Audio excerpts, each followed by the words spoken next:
नमस्कार सभी लोगों को, उत्कर्ष ऐप में आप सब लोगों का स्वागत है। तो देखिए, विश्व के महाद्वीप वाला टॉपिक हम पढ़ रहे थे और विश्व के महाद्वीप में हम बात कर रहे थे उत्तरी अमेरिका के बारे में। तो उत्तरी अमेरिका के बारे में हम क्या क्या चीज़ें जान चुके हैं ये मैं आपको बता दूं, और क्या क्या चीज़ें हम पढ़ेंगे वो मैं आपको बता दूं। तो देखिए, उत्तरी अमेरिका वाला टॉपिक आपका चल रहा था नॉर्थ अमेरिका या उत्तरी अमेरिका। तो उत्तरी अमेरिका या नॉर्थ अमेरिका, तो उत्तरी अमेरिका में क्या क्या चीज़ें हम जान चुके हैं वो मैं पहले आपको बता दूं। पहले हमने इसकी क्या जान ली, भौगोलिक स्थिति के बारे में हमने जान लिया कि कौन कौन से महासागरों से घिरा हुआ है, भौगोलिक स्थिति। उसके बाद राजनीतिक स्थिति, राजनीतिक स्थिति की हमने बात की। उसके बाद हम बात करेंगे कि आगे यहाँ पर प्रमुख पर्वत श्रृंखलाओं की, तो कौन कौन सी पर्वत श्रृंखलाएं दिखाई देती हैं उसके बारे में बात की। उसके बाद हमने बात की उत्तरी अमेरिका के प्रमुख पठारों की, और उसके बाद हमने बात की उत्तरी अमेरिका की प्रमुख नदियों की और उत्तरी अमेरिका की प्रमुख झीलों की। तो अगर आपने लास्ट वीडियो या क्रमबद्ध तरीके से वीडियो देखे होंगे तो आपको पता होगा कि यहाँ से लेकर यहाँ तक ये पार्ट हम अभी तक पढ़ चुके हैं। अब आगे की हम बात करें, आगे हम बात करेंगे किसकी, उत्तरी अमेरिका के प्रमुख मरुस्थल। मरुस्थल आपके बचे हुए हैं। उत्तरी अमेरिका के प्रमुख घास के मैदान, घास के मैदान, और उसके बाद हम बात करेंगे उत्तरी अमेरिका की प्रमुख जनजातियों की। ये 3 पॉइंट हम यहाँ पर और जा पढ़ेंगे, ठीक है। इस तरह से इसको हम कंप्लीट करेंगे उत्तरी अमेरिका को। तो उत्तरी अमेरिका में देखिए, हम बात करें प्रमुख मरुस्थलों की, तो यहीं पर हम बात कर लेते हैं उत्तरी अमेरिका के प्रमुख मरुस्थल। उत्तरी अमेरिका के प्रमुख मरुस्थल। और जैसा कि मैंने आपको पहले भी बताया था, मरुस्थल जितने भी महाद्वीप हैं उनके पश्चिमी भाग पर पाए जाते हैं, क्योंकि पश्चिमी तट पर क्या चलती है, ठंडी जल धाराएँ चलती हैं। तो ठंडी जल धाराएँ चलेगी तो वाष्पीकरण नहीं होगा, और वाष्पीकरण नहीं होगा तो वर्षा नहीं होगी, ध्यान रखें। तो उत्तरी अमेरिका के प्रमुख मरुस्थलों की हम बात करें तो यहाँ पर देखिए, मरुस्थल आपको देख सकते हैं। एक मरुस्थल यहाँ पर नज़र आता है, एक मरुस्थल यहाँ नज़र आता है, एक मरुस्थल यहाँ नज़र आता है, और एक मरुस्थल यहाँ नज़र आता है, और एक मरुस्थल यहाँ भी नज़र आता है, ठीक है। और बीच वाला भाग यहाँ पर क्या है, ये घास का मैदान है। बीच वाला भाग ये एक विशेष प्रकार का घास का मैदान यहाँ पर पाया जाता है। तो ये पूछा जाता है कि उत्तरी अमेरिका में पाए जाने वाले घास के मैदानों को क्या कहते हैं, या कौन से घास के मैदान हैं। तो पहले हम बात करें मरुस्थल की, तो यहाँ पर देखिए एक मरुस्थल है। कौन कौन से देशों में हो जाएगा, यूएसए, और ये क्या है, मैक्सिको। यूएसए और मैक्सिको में यहाँ पर एक मरुस्थल है, और इस मरुस्थल को हम बोलते हैं सोनोरन मरुस्थल। सोनोरन मरुस्थल कहलाता है, और ये 2 देशों के बीच में है, यूएसए प्लस मैक्सिको। यूएसए और मैक्सिको की पर दोनों देशों में पड़ता है सोनोरन मरुस्थल। और सोनोरन मरुस्थल के जस्ट ऊपर हम बात करें, इसको हम बोलते हैं, इस मरुस्थल को बोलते हैं एरिजोना। एरिजोना मरुस्थल कहलाता है। और एरिजोना मरुस्थल कहाँ पर है, यूएसए के अंदर है। और तीसरा एक मरुस्थल और देख रहे होंगे, इसको बोलते हैं ग्रेट बेसिन। ग्रेट बेसिन मरुस्थल। और ग्रेट बेसिन मरुस्थल कहाँ पर है, यूएसए प्लस कनाडा। यूएसए और कनाडा की सीमा पर है। और यहाँ हम बात करें, एक मरुस्थल आप इधर भी देख पा रहे होंगे, इसको बोलते हैं मोहावे। मोहावे। या मोजावे। तो मोहावे या मोजावे मरुस्थल यहाँ पर आपका नज़र आता है, ठीक है, इस साइड में। और ये पूरी तरह से कहाँ पर है, यूएसए पर है, लेकिन ये पूर्वी तट पर है, ये पश्चिमी तट पर है। और पश्चिमी तट पर यहाँ मरुस्थल पाए जाने का प्रमुख कारण क्या है, यहाँ पर प्रमुख कारण ध्यान रखना, यहाँ पर चलने वाली एक ठंडी जलधारा है। इस ठंडी जलधारा को हम बोलते हैं कैलिफोर्निया। कैलिफोर्निया ठंडी जलधारा।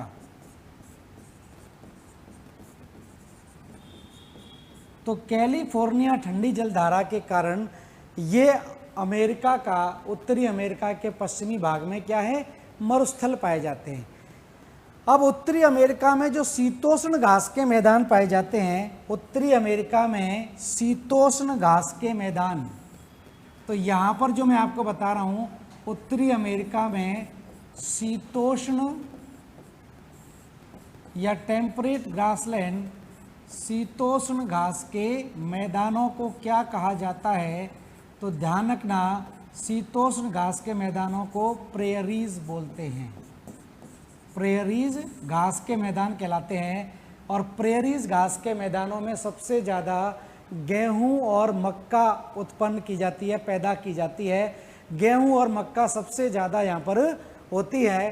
तो प्रेयरीज घास के मैदानों को ध्यान रखना, विश्व की रोटी की टोकरी कहा जाता है। विश्व की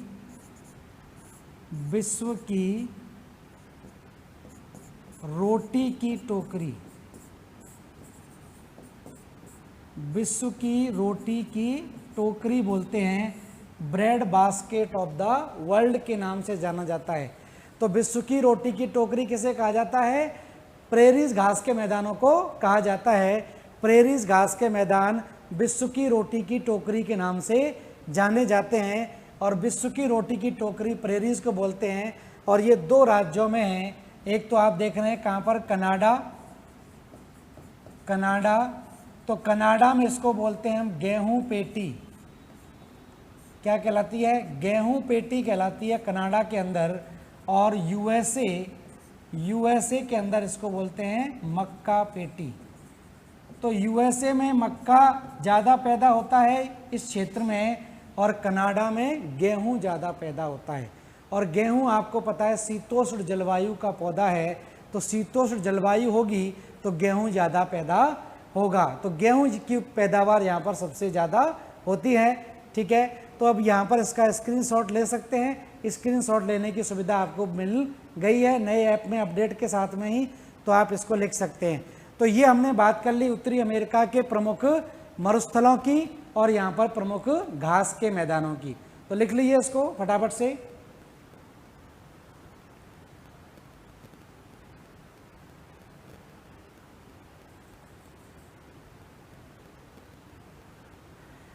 ठीक है, तो इसको इस तरह से आपको ध्यान रखना है। अब हम बात करें, देखिए एक पॉइंट और, उत्तरी अमेरिका की प्रमुख जनजातियां। तो उत्तरी अमेरिका की प्रमुख जनजातियों की हम बात करें तो यहाँ पर कई सारी जनजातियां पाई जाती हैं। कुछ मेन जनजातियों को हम लिख लेते हैं। तो यहाँ पर मैं लिख देता हूँ,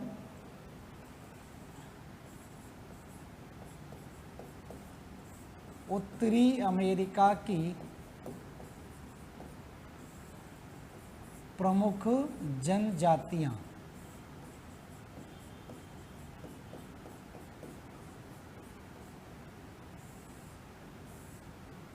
तो उत्तरी अमेरिका की प्रमुख जनजातियों की बात करें तो सबसे ज़्यादा इंपॉर्टेंट है, आपको ध्यान रखना, अरावाक जनजाति।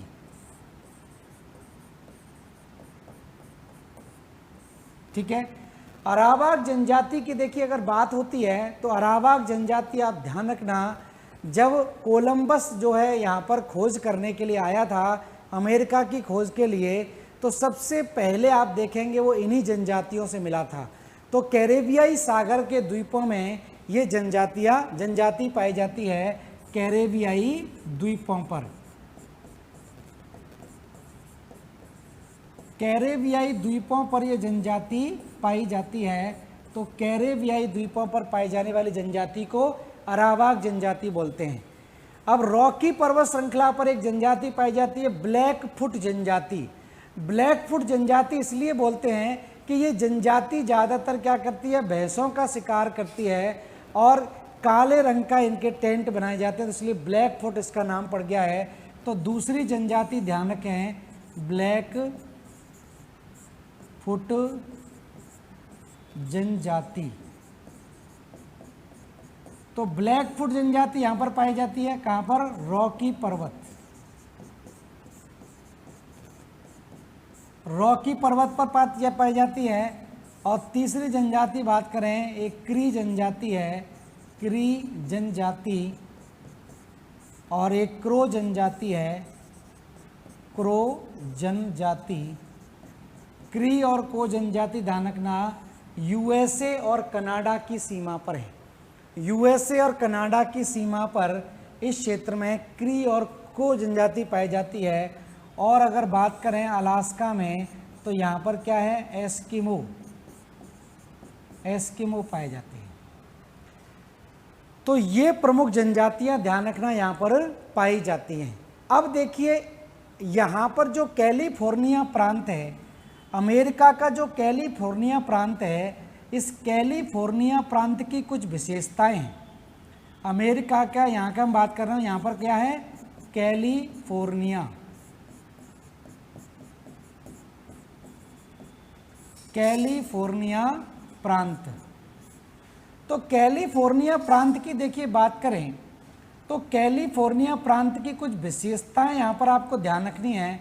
पहली विशेषता आपको ध्यान रखनी है, कैलिफोर्निया प्रांत में क्या है, मृत घाटी, मृत घाटी ध्यान रखनी है, डेथ वैली, मृत घाटी या डेथ वैली।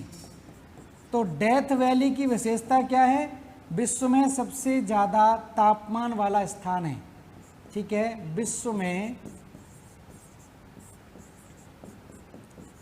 सर्वाधिक तापमान वाला स्थान। तो विश्व में सबसे ज़्यादा तापमान वाला स्थान इसको घोषित किया गया है, 58 डिग्री सेंटीग्रेड तापमान यहाँ पर रिकॉर्ड किया गया है। और ध्यान रखना ये जो तापमान है ये आपका अल अजीजिया से भी ज़्यादा का तापमान यहाँ पर दिखाई देता है। एक तो ये फैक्ट ध्यान रखना है यहाँ पर कैलिफोर्निया में मृत घाटी, और दूसरी यहाँ पर बात करें तो यहाँ पर क्या है कि ज़मीन से भारी मात्रा में क्या होता है, गर्म जल निकलता है। तो गर्म जल का स्रोत यहाँ पर है जो आपका कहलाता है येलो स्टोन नेशनल पार्क। तो येलो स्टोन नेशनल पार्क किसके लिए जाना जाता है, यहाँ पर एक गीजर पाया जाता है जिसको हम बोलते हैं ओल्ड फेथफुल गीजर। तो ओल्ड फेथफुल गीजर के लिए जाना जाता है। तो यहाँ पर ध्यान रखना एक और फीचर है ओल्ड फेथफुल गीजर।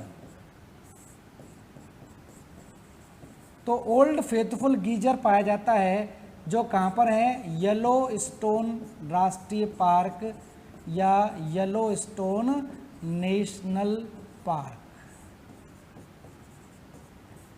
तो अमेरिका के कैलिफोर्निया प्रांत में एक तो ये चीज़ आपको ध्यान रखनी है। उसके बाद हम बात करें अलास्का की, ये क्या है, यहाँ पर क्या है, अलास्का। और अलास्का ध्यान रखना दो प्लेटों के कन्वर्जेंस जोन पर स्थित है। तो यहाँ पर क्या है कि इस क्षेत्र में भारी मात्रा में क्या होता है, यहाँ पर ज़मीन से गर्म जल के स्रोत निकलते रहते हैं, ज़मीन से गर्म जल निकलता रहता है। ध्यान रखना भूगर्भिक क्रियाओं के कारण अंदर की तरफ आपको पता है मैग्मा है, और मैग्मा लगातार गर्म होकर ऊपर को उठता रहता है। तो मैग्मा के कारण अगर नीचे से तापमान ज़्यादा होगा तो या तो ज्वालामुखी विस्फोट होगा, अगर ज्वालामुखी विस्फोट नहीं हो रहा है तो गर्म जल निकलेगा, और गर्म जल नहीं निकलेगा तो धुआं ही निकलेगा, लेकिन निकलेगा जरूर कुछ ना कुछ। तो यहाँ पर एक विशेष चीज़ और पाई जाती है जिसको हम बोलते हैं हजार द्वारों की घाटी। अलास्का में क्या पड़ती है, हजार द्वारों की घाटी। हजार द्वारों की घाटी कहलाती है land of thousand smokes land of 1000 smokers. तो 1000 द्वारों की घाटी पूछी जाए तो कहाँ पर है, तो आप बिल्कुल ध्यान रखें कहाँ पर है, अलास्का में पड़ती है। अलास्का में पड़ती है 1000 द्वारों की घाटी। ठीक है, इसके अतिरिक्त कुछ और चीज़ें अगर यहाँ पर जान लें तो कुछ और ज़्यादा आपके लिए अच्छा रहेगा। तो पहली चीज़ देखिए यहाँ पर एक मैं आपको बता दूँ, पेज ले लेता हूँ आगे। यहाँ पर देखिए एक और दिखाई देता है जिसको हम बोलते हैं बेरिंग जल संधि। जैसे इधर की तरफ आप देखिए ये तो अलास्का है, ये सॉरी रूस है, ये रूस कहलाता है। और इधर की तरफ आप देख रहे थे यहाँ से क्या है, ये अलास्का कहलाता है। ये इस तरह से उत्तरी अमेरिका और ये अलास्का। तो ये तो हो गया अलास्का जो यूएसए का भाग है, और ये हो गया रूस, साइबेरियाई रूस, साइबेरियाई रूस हो गया। ठीक है, तो इन दोनों के बीच में यहाँ पर एक जल संधि का निर्माण होता है। यहाँ पर एक जल संधि बनती है जो एग्जाम में पूछी जाती है, और इसी जल संधि से यहीं से एक आपके देखेंगे एक इस तरह से लाइन गुजरती है, इसको बोलते हैं 180 डिग्री देशांतर। 180 डिग्री देशांतर रेखा कहलाती है। और 180 डिग्री देशांतर रेखा को हम क्या बोलते हैं, बिल्कुल सही सोच रहे हैं आप लोग, इसको हम अंतर्राष्ट्रीय तिथि रेखा बोलते हैं। तो ये क्या कहलाएगी, अंतर्राष्ट्रीय तिथि रेखा, इंटरनेशनल डेट लाइन कहलाती है। और अंतर्राष्ट्रीय तिथि रेखा आपसे पूछी जाए कहाँ से गुजरती है, तो यहाँ पर एक जल संधि बनती है बच्चों, इसको बहुत पूछा जाता है। इस जल संधि को बोलते हैं बेरिंग जल संधि, बेरिंग जल संधि कहा जाता है। इसको हम क्या बोलते हैं, बेरिंग जल संधि बोलते हैं। ठीक है, और बेरिंग जल संधि किसको जोड़ती है, ऊपर की तरफ एक सागर है जिसको बोलते हैं चुक्की सागर, चुक्की सागर है, और नीचे की तरफ एक सागर है, इसको बोलते हैं बेरिंग सागर, बेरिंग सागर। तो चुक्की सागर और बेरिंग सागर को जोड़ने का काम करती है। तो बेरिंग जल संधि आपको ध्यान रखना है, बेरिंग जल संधि। ठीक है, तो पॉइंट यहाँ पर लिखें, बेरिंग जल संधि।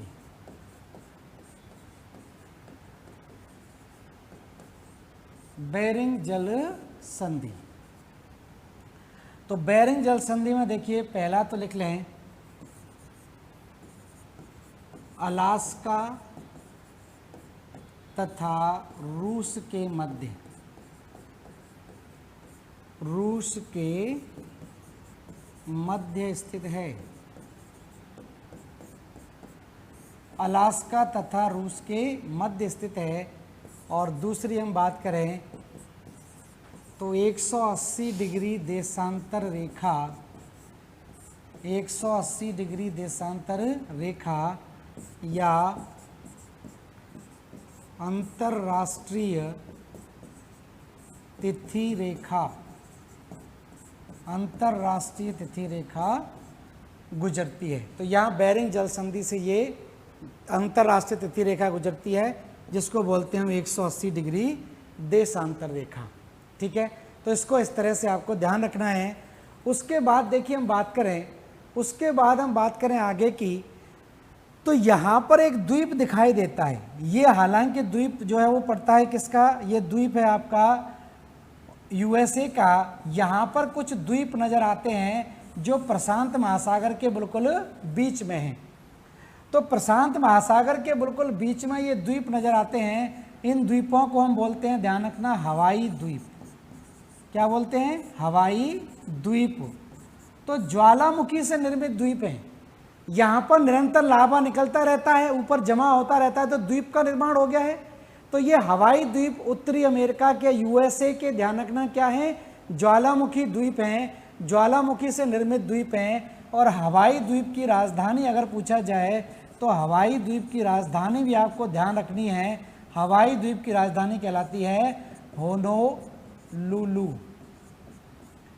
तो होनोलुलु ध्यान रखना हवाई द्वीप की राजधानी है।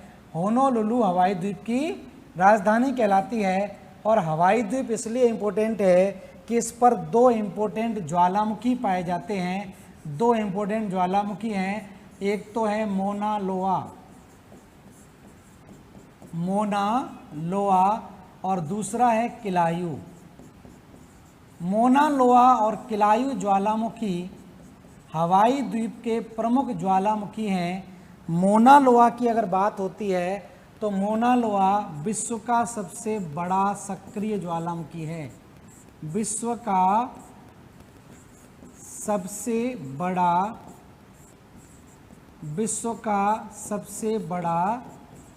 सक्रिय ज्वालामुखी।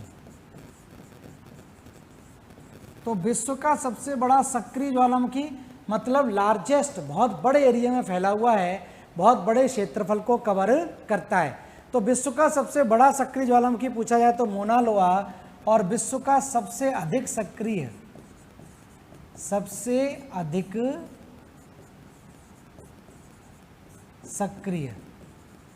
तो सबसे अधिक सक्रिय पूछा जाए तो किलायू है। किलायू सक्रियता का मतलब है कि इससे लावा भारी मात्रा में निकलता है, विखंडित पदार्थ बहुत ज़्यादा मात्रा में इससे निकलते हैं। तो ये ध्यान रखना, विश्व का सबसे ज़्यादा सक्रिय ज्वालामुखी पूछा जाए कौन सा है तो किलायू आपको लगाना है, क्योंकि यहाँ से लावा की नदियाँ निकलती हैं। जैसे नदियों में पानी बहते हुए आपने देखा होगा, यहाँ से लावा की नदियाँ निकलती हैं। गूगल सर्च करके देखिए किलायू ज्वालामुखी को, तो वीडियो आपको दिखाई देंगे। तो यहाँ से लावा की नदियाँ बहती हैं, लावा की नदियाँ यहाँ से निकलती हैं। तो ये प्रमुख चीज़ें आपको थोड़ा सा ध्यान रखनी है। ये हम बात कर रहे थे किसकी, ये हम बात कर रहे थे सारी की सारी दक्षिणी उत्तरी अमेरिका की।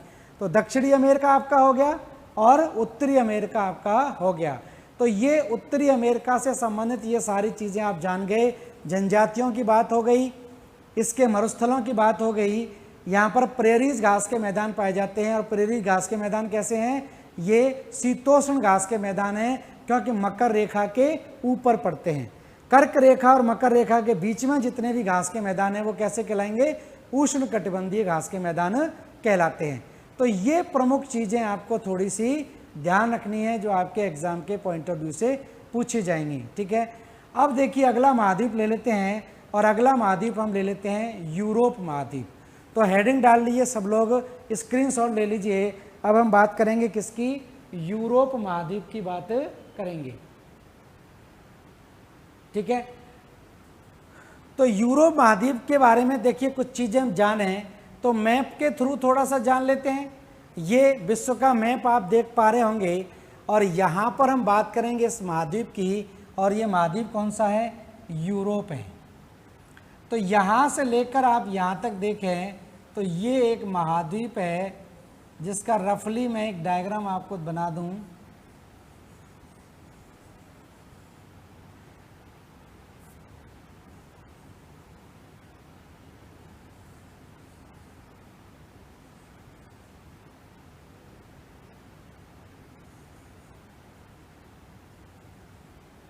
ठीक है, इतना जो हिस्सा है ये आपका यूरोप महाद्वीप कहलाता है, ये यूरोप है।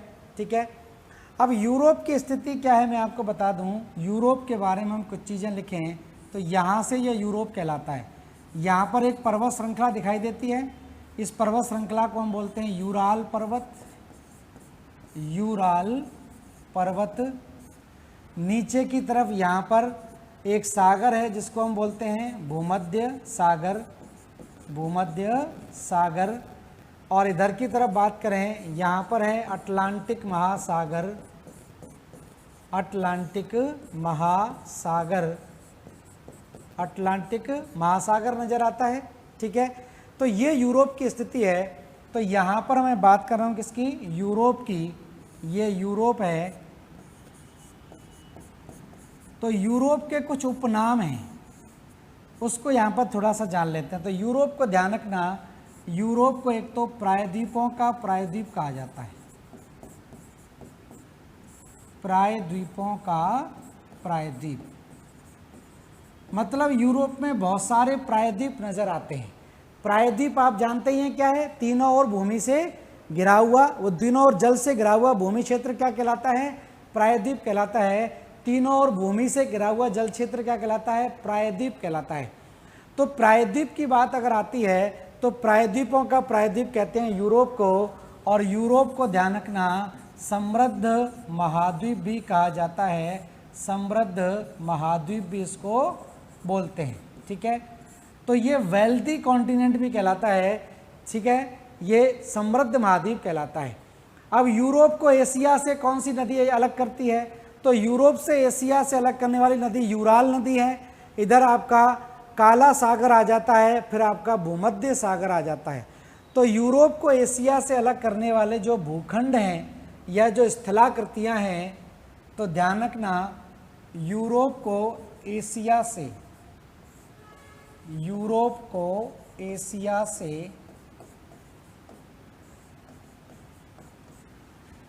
अलग करने वाली स्थलाकृतियां, तो यूरोप को एशिया से अलग करने वाली स्थलाकृतियों की देखिए बात करें तो पहली तो ध्यान रखें, पहला तो है आपका यूराल पर्वत। यूराल पर्वत, यूराल पर्वत से निकलती है यूराल नदी, यूराल नदी, यूराल नदी के बाद काला सागर, काला सागर, और काला सागर के बाद भूमध्य सागर, भूमध्य सागर। ये प्रमुख स्थलाकृतियां ध्यान रखना यूरोप को एशिया से अलग करती हैं। यूरोप और एशिया एक ही प्लेट पर स्थित हैं जिसको यूरेशिया कहा जाता है। तो यूरोप को एशिया से अलग कौन करता है, मेनली सीधा ही प्रश्न आपका पूछा जाएगा कि यूरोप को एशिया से अलग कौन करता है, तो आपको सीधा ध्यान रखना है यूरोप को एशिया से अलग करता है क्या, यूराल पर्वत। यूराल पर्वत इसको अलग करता है। ठीक है, अब देखिए इसको प्रायद्वीपों का प्रायद्वीप कहते हैं, तो इस पे कौन कौन से प्रायद्वीपों का निर्माण होता है उसको थोड़ा सा जान लेते हैं। तो देखिए यहाँ पर एक मैप ले लेते हैं, ये यूरोप का मैप है, हो सकता है आपको स्पष्टतया दिख पा रहा हो। तो यहाँ पर कई सारे प्रायद्वीपों का निर्माण होता है, कई सारे प्रायद्वीप आप देख रहे हैं। प्रायद्वीप आप जानते हैं कि नहीं, प्रायद्वीप को बोलते हैं जो तीनों ओर जल से घिरा हुआ भूमि क्षेत्र होता है। जैसे प्रायद्वीपीय भारत की बात आती है तो प्रायद्वीपीय भारत में कौन आ जाता है, प्रायद्वीपीय भारत में तीनों ओर से घिरा हुआ जल क्षेत्र है। तो यहां पर देखिए हम बात करें यूरोप के प्रमुख प्रायद्वीप, यूरोप के प्रमुख प्रायद्वीप।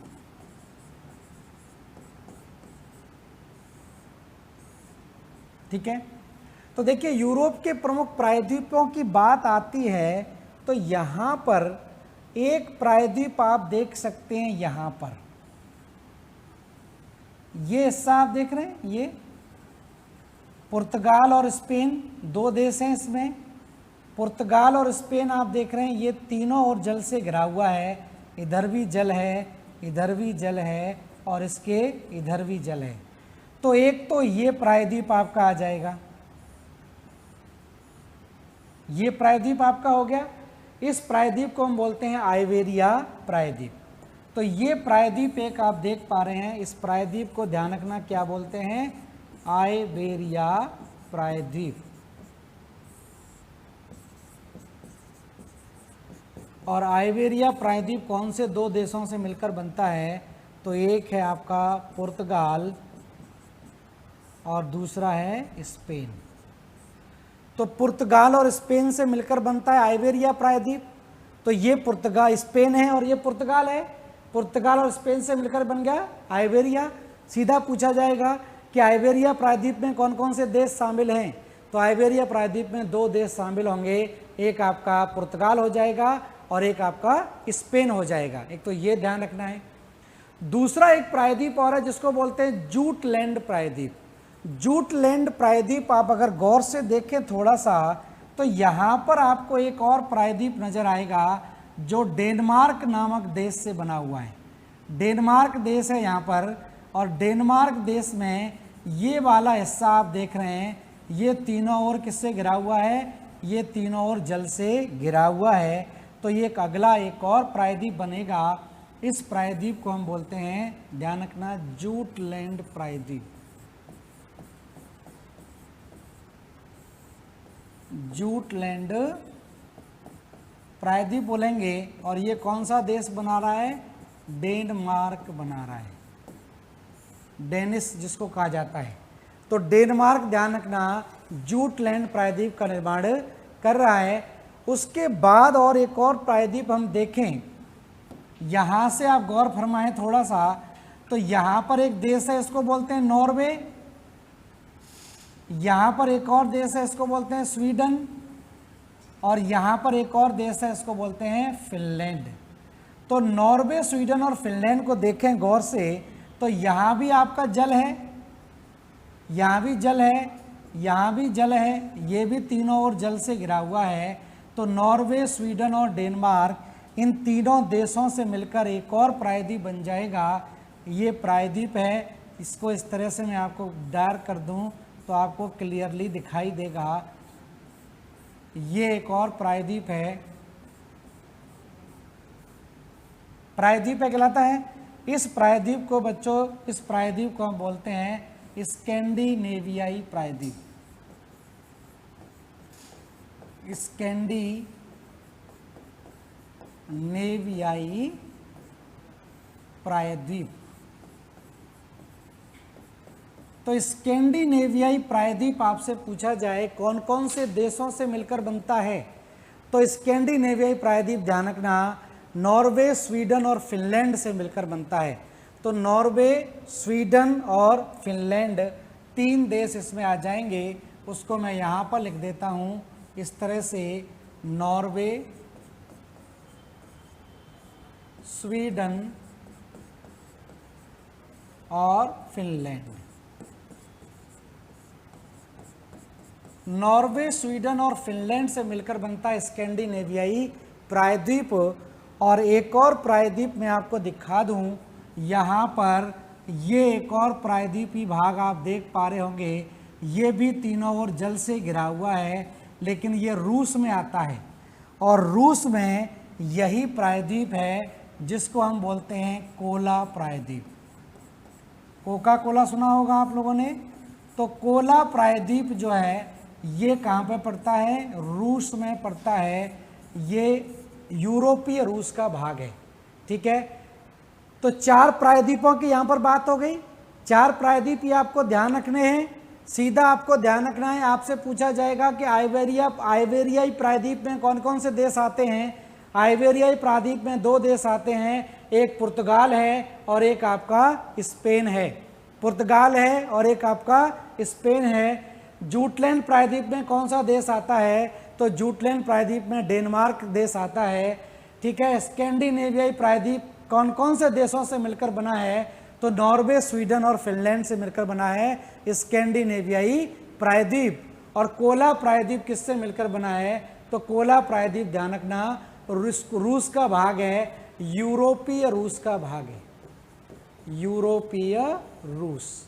तो ये कोला प्रायद्वीप आपका दिखाई देता है। इसके ऊपर एक सागर है जिसको हम बोलते हैं व्हाइट सी, सफ़ेद सागर ये कहलाता है, सफ़ेद सागर कहलाता है, ठीक है। सफ़ेद सागर इसको बोलते हैं। तो इस तरह से इसको थोड़ा ध्यान रखें, सफ़ेद सागर। और आपको पता होगा, अगर आपसे पूछा जाए कि ब्रह्मा जी जो हैं, ब्रह्मा जी का नाम सुना होगा, ब्रह्मा, विष्णु, महेश, ब्रह्मा जी कहाँ निवास करते थे? तो आपने सुना होगा क्षीर सागर। कभी आपने सुना है कि क्षीर सागर कौन से सागर को कहा जाता है? तो क्षीर का मतलब होता है दूध, और दूध कैसा होता है? सफ़ेद। तो ये सफ़ेद सागर जो है वो यहाँ पर पाया जाता है। तो ब्रह्मा जी हो सकता है यहाँ पर निवास करते हो, कन्फर्म नहीं है, लेकिन सफ़ेद सागर इसको ही कहा जाता है। तो ध्यान रखें, ये बात हो गई प्रायद्वीपों के प्रायद्वीप की। प्रायद्वीपों के प्रायद्वीप में कौन कौन से प्रायद्वीप हैं, इसकी बात हमने यहाँ पर की।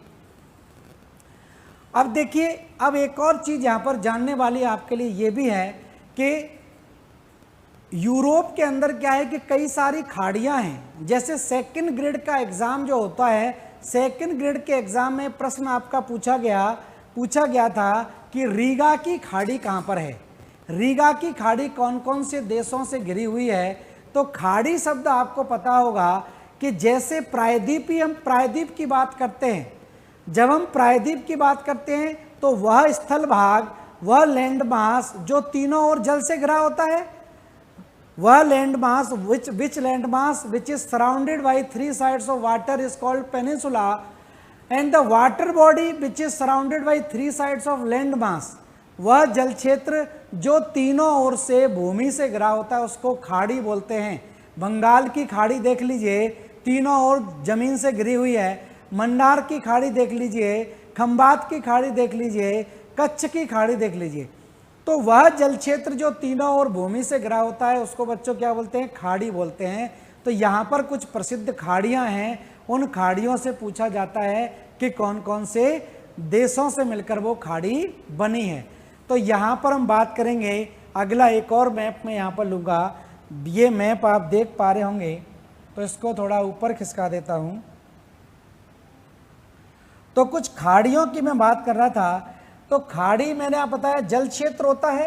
तो देखिए, एक तो स्थिति यहाँ पर बनती है, एक यहाँ पर इस तरह की आकृति बन रही है, तीनों ओर जल से घिरा हुआ क्षेत्र है। तो यहाँ पर तो आप देख रहे हैं एक देश पड़ता है, इस देश को बोलते हैं फ्रांस। ये कौन सा देश है, फ्रांस है। ये कौन सा देश है, फ्रांस, ठीक है, फ्रांस हो गया। और फ्रांस के बाद इधर की तरफ और एक और देश आप देख पा रहे हैं, ये देश आपका कहलाता है कौन सा, स्पेन कहलाता है। ये कौन सा देश है, स्पेन है, ठीक है। और फ्रांस और स्पेन के बीच में यहाँ पर एक खाड़ी बनी हुई है, और इस खाड़ी से प्रश्न आपका पूछा जाए कि इस खाड़ी का नाम क्या है, फ्रांस है, और इधर की तरफ क्या है, स्पेन है। फ्रांस और स्पेन, और फ्रांस और स्पेन के बीच में यहाँ कौन सी खाड़ी है, तो इसको हम बोलते हैं द गल्फ ऑफ विस्के। तो विस्के की खाड़ी कहलाती है, विस्के की खाड़ी, विस्के की खाड़ी आपकी कहलाती है। और विस्के की खाड़ी किसके बीच में हो जाएगी, स्पेन और फ्रांस के बीच में। मैं नोट भी करवा दूंगा, लेकिन मैप पर भी देखकर आप लिख सकते हैं इसको। विस्के की खाड़ी हो जाएगी। उसके बाद देखिए एक और हम बात करें, एक और खाड़ी की बात करें। यहाँ पर आप देश देख रहे हैं, ये एक देश है अलग से, इसको हम बोलते हैं स्वीडन। ये कौन सा देश है, स्वीडन। यहाँ से लेकर यहाँ तक ये क्या है, स्वीडन है, स्वीडन है पूरा। और यहाँ से हम देखें, यहाँ पर एक और देश है, यहाँ पर एक और देश है, इस देश को हम बोलते हैं फिनलैंड। वो स्वीडन है तो ये क्या है, फिनलैंड है। इस तरह से स्वीडन, ये फिनलैंड हो गया, ये हो गया फिनलैंड,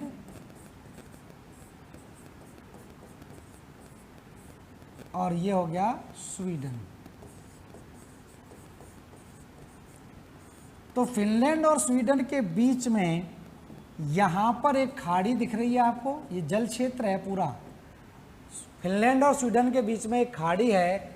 इस खाड़ी को ध्यान रखना, क्या बोलते हैं, इसको बोलते हैं बोथनिया की खाड़ी। बोथनिया की खाड़ी। और बोथनिया की खाड़ी किसके बीच में, फिनलैंड और स्वीडन के बीच में।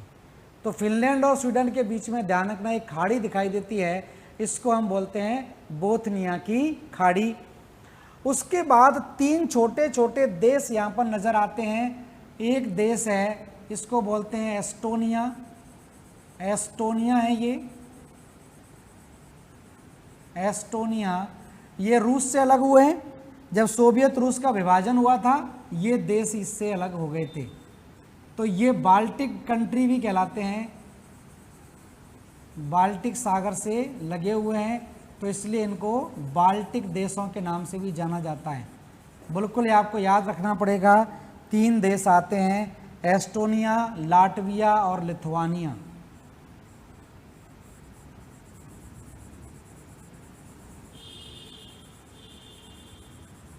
ये 3 छोटे छोटे देश हैं यहाँ पर,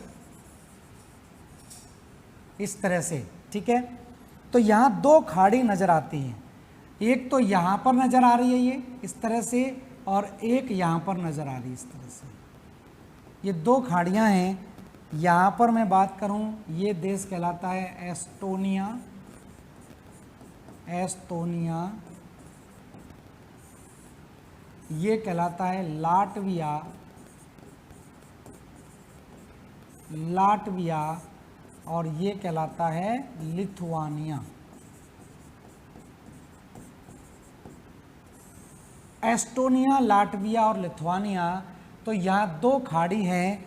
एक खाड़ी आपको ध्यान रखनी है, इस खाड़ी को हम बोलते हैं फिनलैंड की खाड़ी, फिनलैंड की खाड़ी, फिनलैंड की खाड़ी कहलाएगी। और फिनलैंड की खाड़ी किसके बीच में है? फिनलैंड और एस्टोनिया के बीच में है, फिनलैंड और एस्टोनिया। और इधर एस्टोनिया और लाटविया के बीच में एक खाड़ी देख रहे होंगे, एस्टोनिया और लाटविया के बीच में एक खाड़ी नज़र आ रही है, इस खाड़ी को बोलते हैं रीगा की खाड़ी, रीगा की खाड़ी।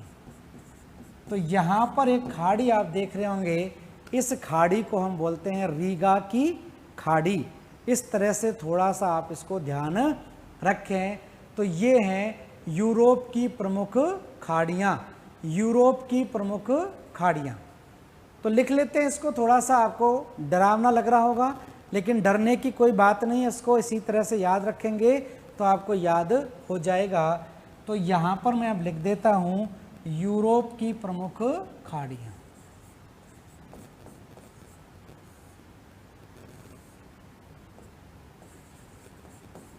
यूरोप की प्रमुख खाड़ियाँ। यूरोप की प्रमुख खाड़ियों की बात करें तो एक खाड़ी हमने बात की विस्के की खाड़ी, गल्फ ऑफ विस्के, विस्के की खाड़ी। दूसरी खाड़ी की हमने बात की इसको बोथनिया की खाड़ी, बोथनिया की खाड़ी। तीसरी खाड़ी की हमने बात की फिनलैंड की खाड़ी, फिनलैंड की खाड़ी। और चौथी खाड़ी की हमने बात की रीगा की खाड़ी। ये 4 प्रमुख खाड़ियाँ आपको ध्यान रखनी है। तो लिख ली इसके बारे में क्या स्थिति बनती है। विस्के की खाड़ी लिख लेना, फ्रांस तथा स्पेन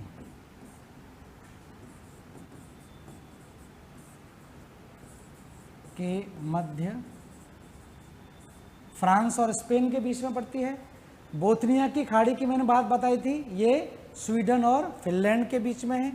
बोथनिया की खाड़ी स्वीडन तथा फिनलैंड,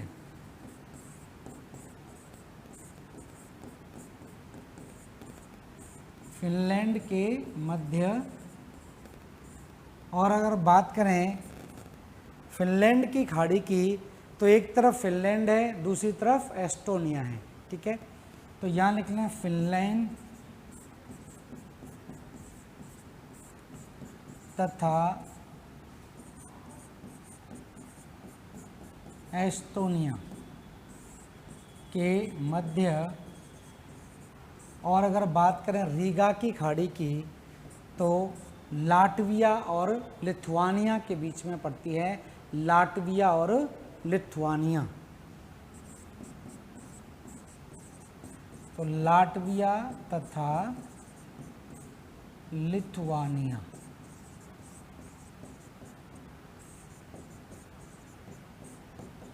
तो लाटविया और लिथुआनिया के बीच में आपकी दिखाई देगी कौन सी, रीगा की खाड़ी। तो ये सेकंड ग्रेड में पूछा गया है आरपीएससी के द्वारा, लाटविया या रीगा की खाड़ी। तो देखिए इस तरह से ये खाड़ियाँ हो गई यहाँ पर।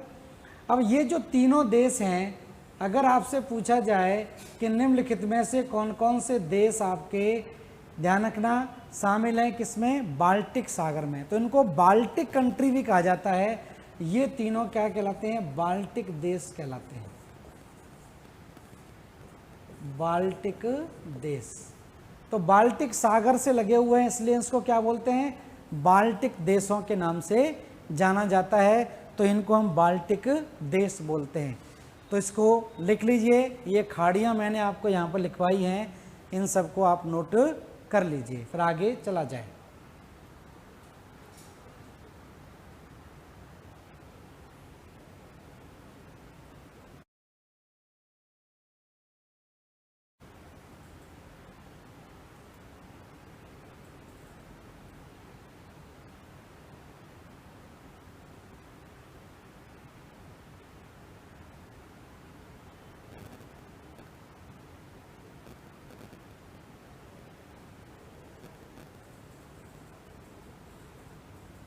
ठीक है, अब देखिए यूरोप के बारे में बात कर रहे हैं, स्क्रीनशॉट ले लिया होगा। कुछ चीज़ें और जान लेते हैं यूरोप के बारे में ही।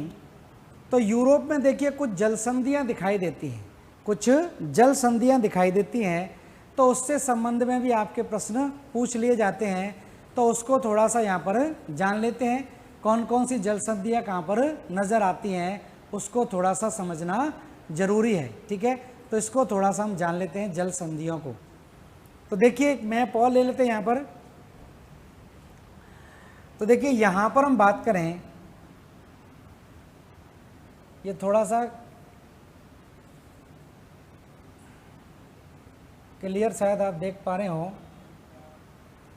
ये क्षेत्र अगर आप देखें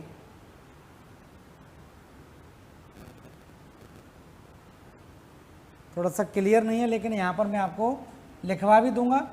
तो कुछ जलसंधि आपको थोड़ी सी ध्यान रखनी है यहाँ पर। देखिए एक तो आपको ध्यान रखना है इस जगह का, यहाँ पर मैंने बात की थी, ये वाला भाग है स्पेन और पुर्तगाल, ये यूरोप का हिस्सा है, ये पूरा क्या है, यूरोप है, ये इटली है,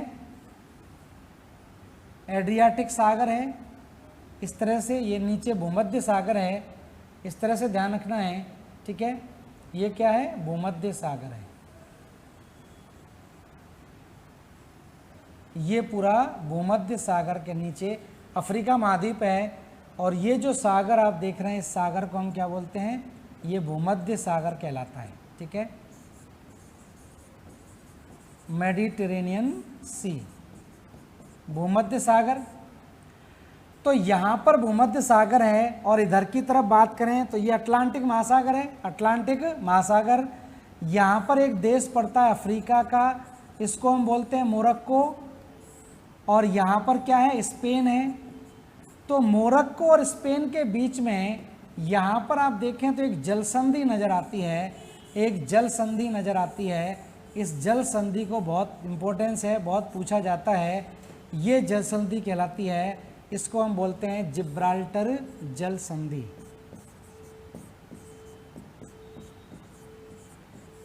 जिब्राल्टर जल संधि इसको बोलते हैं। और जिब्राल्टर जल संधि को क्या बोलते हैं, भूमध्य सागर की कुंजी बोलते हैं, भूमध्य सागर की कुंजी। तो भूमध्य सागर की कुंजी किसे बोलते हैं, जिब्राल्टर जल संधि को, जो स्पेन और मोरक्को को अलग करती है और भूमध्य सागर को अटलांटिक महासागर से जोड़ने का काम करती है। ठीक है, अटलांटिक महासागर से जोड़ने का काम करती है। उसके बाद यहाँ पर आप देखें ये ब्रिटेन दिखाई दे रहा है, ये ब्रिटेन है, ये क्या है, ब्रिटेन दिखाई देता है इस तरह से। ठीक है, और ये भी इसी का भाग है, दक्षिणी आयरलैंड और उत्तरी आयरलैंड। ये आइसलैंड कहलाता है। और नीचे की तरफ आप देखें यहाँ पर क्या है, फ्रांस है, ये फ्रांस है, ठीक है, ये नीचे फ्रांस है और ऊपर आप देख रहे हैं इसके क्या है, ऊपर ब्रिटेन है। और ब्रिटेन और फ्रांस के बीच में एक और जल संधि है, एक और जल संधि है। इस जल संधि को हम बोलते हैं डोबर जल संधि। इसको क्या बोलते हैं, डोबर जल संधि, डोबर जल संधि। और डोबर जल संधि किसके बीच में है, ब्रिटेन और फ्रांस के बीच में, ब्रिटेन और फ्रांस। तो ब्रिटेन और फ्रांस को अलग करती है डोबर जल संधि। और यहाँ पर एक सागर है, यहाँ पर एक सागर है, इसको बोलते हैं उत्तरी सागर। ये क्या कहलाता है, उत्तरी सागर, उत्तरी सागर, उत्तरी सागर कहलाता है। तो एक तो जिब्राल्टर जल संधि आपको ध्यान रखना है, दूसरी डोबर जल संधि, ब्रिटेन और फ्रांस के बीच में क्या है, डोबर जल संधि आपकी कहलाती है। और इसी के बीच में हम बात करें, इसी के बीच में हम देखेंगे एक चैनल और दिखाई देता है जिसको उत्तरी चैनल बोलते हैं, नॉर्थ चैनल। यहाँ पर एक चैनल और आप देख सकते हैं, इधर की तरफ ब्रिटेन है और इधर आयरलैंड है। तो इन दोनों के बीच में यहाँ पर एक चैनल है जो इसको अलग कर रहा है। तो इस चैनल का मैं नाम लिख दूं, इसको हम बोलते हैं उत्तरी चैनल, उत्तरी चैनल या नॉर्थ चैनल बोलते हैं। उत्तरी चैनल किसके बीच में, आयरलैंड और ब्रिटेन, आयरलैंड तथा ब्रिटेन। तो आयरलैंड और ब्रिटेन के बीच में एक और चैनल है जिसको नॉर्थ चैनल या उत्तरी चैनल के नाम से जाना जाता है, ठीक है, ध्यान रखना। उसके बाद देखिए हम बात करें, यहाँ पर शायद आप देख पा रहे हो या नहीं, यहाँ पर एक सागर और दिखाई देता है, ये कहलाता है काला सागर। और ये काला सागर क्या है, इससे जुड़ा हुआ है भूमध्य सागर से। यहाँ काला सागर है, यहाँ एक सागर है, इसको क्या बोल रहे हैं हम, काला सागर। ये काला सागर है, ध्यान रखना। यहाँ कैस्पियन सागर है, ये क्या है, ये कैस्पियन सागर है, ये झील है कैस्पियन सागर, कैस्पियन सागर है। ये काला सागर है और काला सागर और भूमध्य सागर के बीच में एक जल संधि का निर्माण होता है, ठीक है। काला सागर या मारमारा सागर बोलते हैं। एक छोटा सा यहाँ पर और सागर है, मारमारा सागर, जो दिखाई नहीं देगा। यहाँ पर एक जल संधि है, इसको बोलते हैं बॉस्फोरस जल संधि, बॉस्फोरस जल संधि, बॉस्फोरस जल संधि कहलाती है। अब ये बॉस्फोरस जल संधि किसके बीच में है, इसके नीचे आप देख रहे हैं क्या है, इसके नीचे एशिया है और इसके ऊपर क्या है, यूरोप है। और इसी जल संधि से पहले स्थल मार्ग के द्वारा एशिया में प्रवेश होता था। तो बॉस्फोरस जल संधि को ध्यान रखना, एशिया का प्रवेश द्वार भी कहा जाता है। पहले स्थल मार्ग से एशिया में आने का यही रास्ता था, भूमध्य सागर, भूमध्य सागर से बॉस्फोरस जल संधि, इससे काला सागर, और काला सागर के बाद आप कहाँ प्रवेश कर गए, एशिया में प्रवेश कर गए। तो पहले ध्यान रखना ये किसके बीच में है, तो ये ध्यान रखना, एक तरफ काला सागर है, काला सागर, और दूसरी तरफ इसके मारमारा सागर है, मारमारा सागर। तो काला सागर और मारमारा सागर के बीच में बॉस्फोरस जल संधि है, जिसको हम बोलते हैं एशिया का प्रवेश द्वार, एशिया का प्रवेश द्वार। तो एशिया का प्रवेश द्वार बोलते हैं। और इसी के नीचे आप देखेंगे, इसी के नीचे आप देखेंगे दक्षिणी तुर्की है और उत्तरी तुर्की है।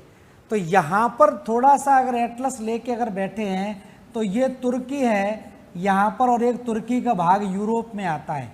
तो तुर्की आपको पता होगा 2 महाद्वीपों में आती है, एक तुर्की एशिया के अंदर आती है, ये दक्षिण वाली, और इसका छोटा सा भाग यहाँ दिखाई देता है, ये भाग कहाँ पर आता है, यूरोप में आता है।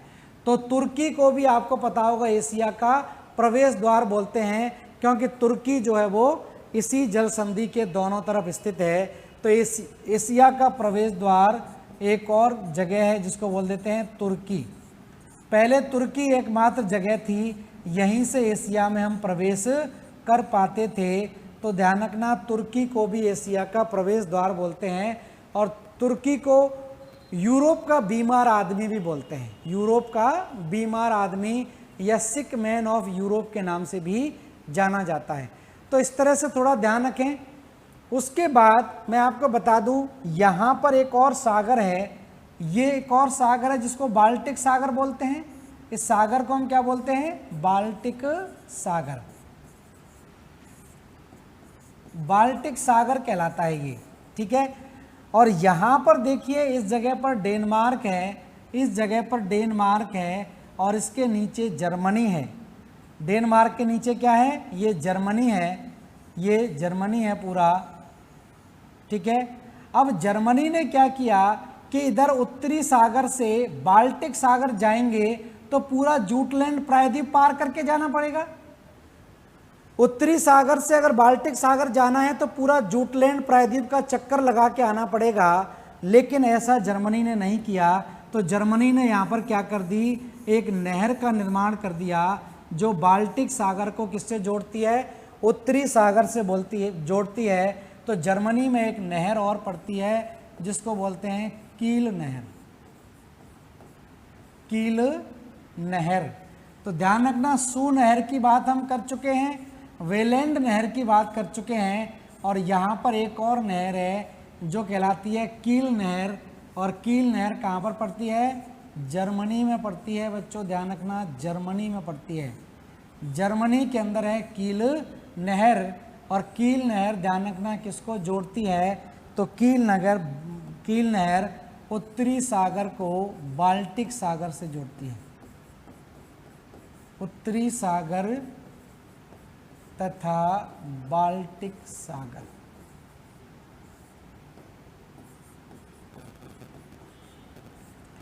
तो उत्तरी सागर और बाल्टिक सागर को जोड़ने का काम करती है। तो ये प्रमुख स्थिति आप देख पा रहे होंगे, ये प्रमुख स्थिति बनती है यहाँ पर जो हम बात कर रहे थे यूरोप की प्रमुख जल संधियों की। तो ये यूरोप की प्रमुख जल संधियाँ हैं, इनको नोट डाउन कर लें आप लोग। इस तरह से हम इसकी बात करेंगे, ठीक है। तो आज समय कंप्लीट हो गया है, नेक्स्ट क्लास में इसके बारे में हम डिस्कस करेंगे और आगे। धन्यवाद सभी लोगों के जुड़ने के लिए, थैंक यू।